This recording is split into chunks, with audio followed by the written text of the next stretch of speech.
Welcome to How to Draw a Rose, brought to you by TotalDrawing.com.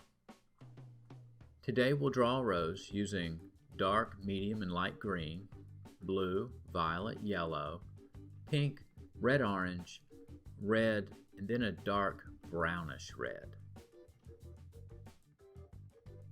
To begin, we have to flatten the rose out in our mind and see its overall shape, forgetting about all the details.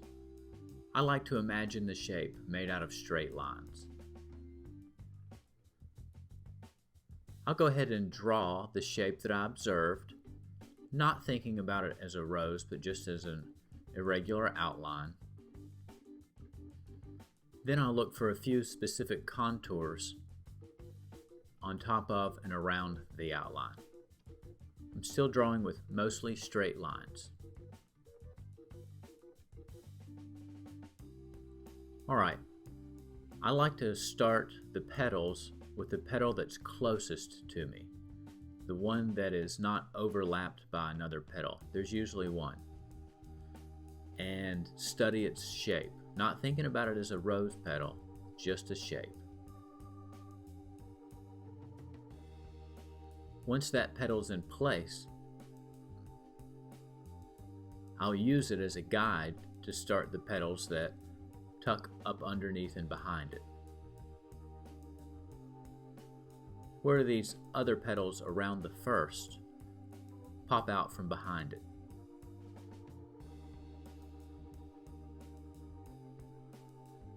Once these next 3 or 4 petals are in place around the first, I'll use them in the same way that I used the first and continue working my way upward and towards the center of the rose, trying to see each petal as an individual shape.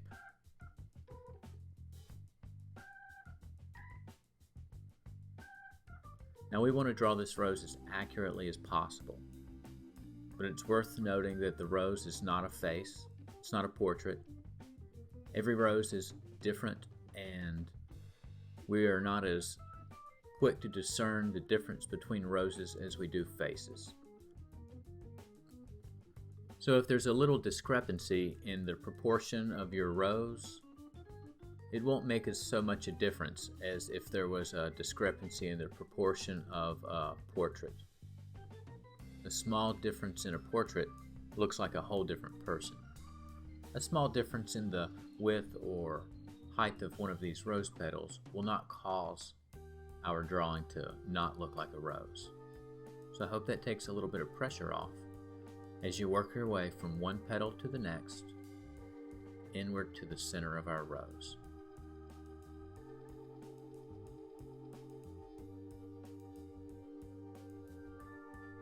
It's worth noting that this entire drawing, including the application of colored pencil, took me about an hour and a half to complete.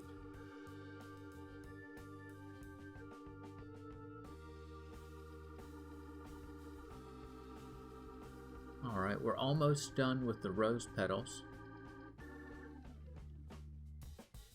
I'm going to make a few adjustments, a few changes to that very last purplish red petal along the bottom. I might indicate just a few marks for a background, and we'll be about ready to start our colored pencil application. But before we do, I like to lighten my drawing with my eraser. I like to make my graphite drawing very faint before I start laying in the lightest colors first. In this case, any place I observe a pink color more so than a red, I'm going to go ahead and put down a moderately pressured application of pink. The same with the red-orange. This is a red rose, but its colors are made of red and the colors around red.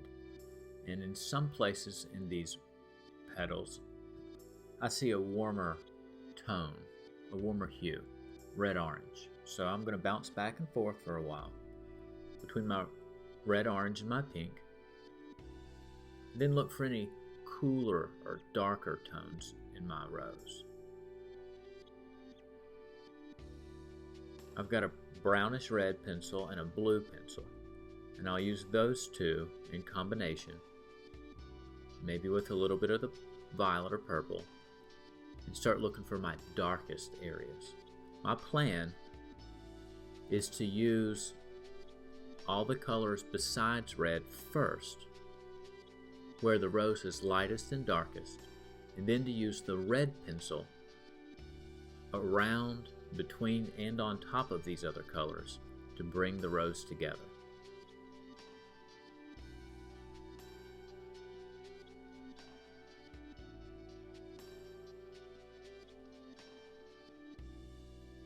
Usually when you shade in black and white or grayscale with a pencil, you just gradually build up your values so that they're darker and darker until you've reached the full range of value that you observe. But colored pencils is, though dry, sort of between painting and drawing because it is color. So I'm working on the lighter and darker parts at the same time. The intention is to use none of the white of the page, but to entirely cover the page and to layer each of these colors, even the light ones, so that none of the white paper shows through. None of the speckly quality that you see in the colored pencil application at this point will remain in the drawing. Eventually the surface will be smooth and have a waxy sheen to it. A little bit of blue pencil. I know that the blue pencil and the red are going to mix together to create a kind of purple or red violet. So where I see that the shadow is a cool red, that's where I want to use the blue pencil. If the shadow looks warmer and flatter, I might use the reddish brown pencil. Also, the blue pencil that I'm using is not a bright blue. It's actually a navy blue. Alright, I'm going to go ahead and start using the red pencil in places to cover some of the white, but also to mix into the shadow so that I can see about how those colors are going to come together, how the mixture is going to come out. Is it too warm? Does it need more blue pencil? Is it too purple or too cool and maybe need the reddish brown pencil in the shadows? Even after we've applied our red pencil, we can still make adjustments with our cool and warm, our light and dark pencils by pressing down really hard and cutting into the red a little bit.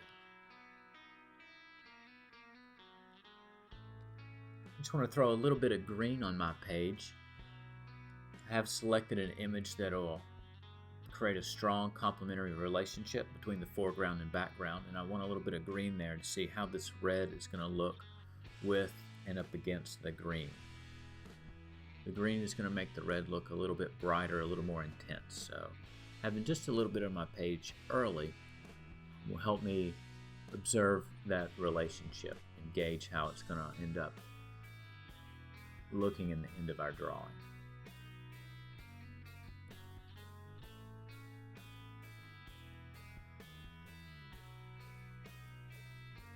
In the beginning of the colored pencil application, we bounced around with lighter and darker colors, warmer and cooler colors, before we started to use the red. And I'll continue to use those pencils to mix into the red. But at this point, I'm going to mostly work from left to right. The value arrangement has been loosely established with the blue and brownish pencils.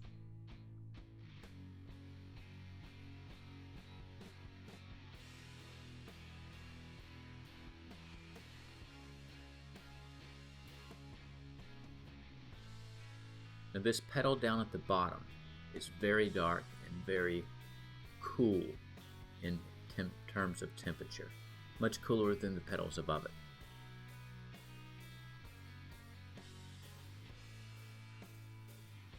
I might not be able to exactly match the color that I see using the pencils that I've selected for this drawing, but I can create the relationship between the petals that I see, which are warmer reds and which are cooler reds. And so even if the color doesn't match entirely, the drawing will still have the range and the variety that we see in the reference photograph.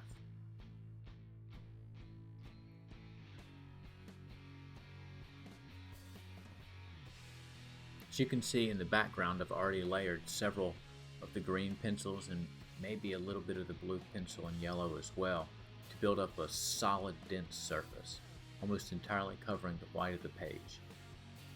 You can see the difference between the lighter application of pencil in the right of the rose and the heavy, rich application of pencil in the left of the rose. That's our goal.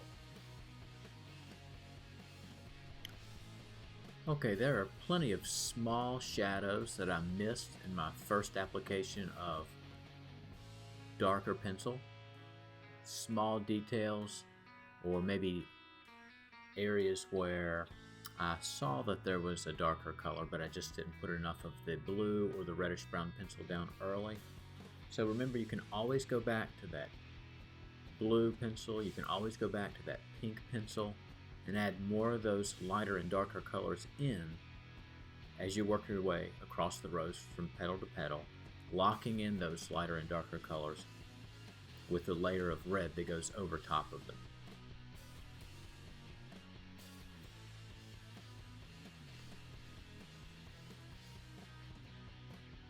While you work, be sure to compare the petal you're working on to the ones that you've completed, making sure that areas that ought to match do, or observing that the petal you're working on is in fact lighter or darker than what's around it, and making sure that that relationship is observable in your drawing, just like it is in the reference photograph.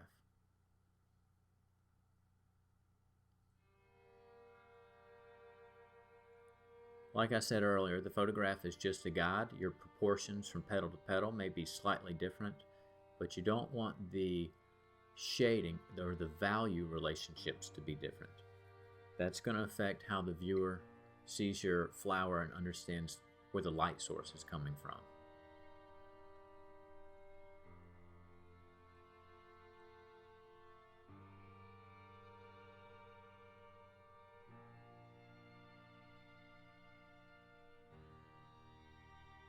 Alright, you can also put your red pencil in and then go over it with the lighter or darker, like the pink or blue pencil, in order to lock the red in, ultimately covering the entire surface so that none of the white of the page peeks through your layers of pencil. Almost done. The petal that we began with, the small petal in the bottom center of our rose, is pretty intense, and I need to make sure that these last petals right below and to its right are dark and cool so that the most forward petal really pops, really stands out.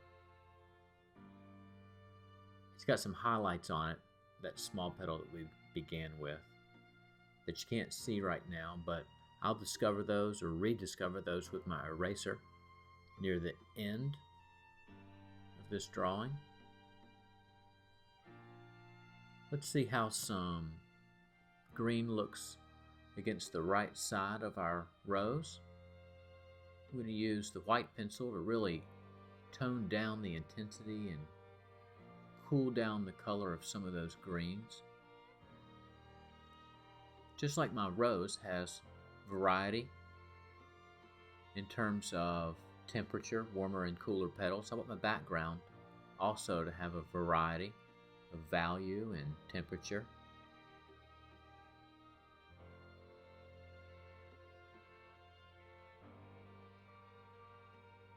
I don't want any sharp edges in the background, so I'll continue to use these lighter and darker pencils to smooth out and refine the gradation so that these patches melt in and out of one another.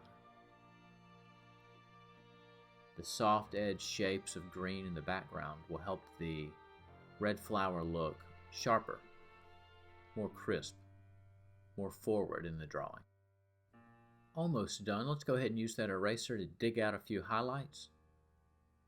If I want to change the color of these highlights, I can always add in a little bit of another color, maybe yellow.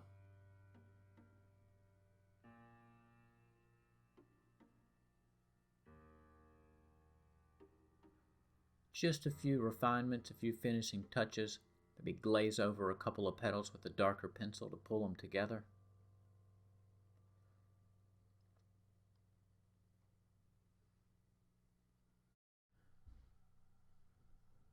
Now this video was about drawing a rose, but you can apply what you've learned to drawing any flower. I hope you've enjoyed this drawing of a rose, brought to you by TotalDrawing.com. Be sure to visit TotalDrawing.com for more ultimate video art lessons.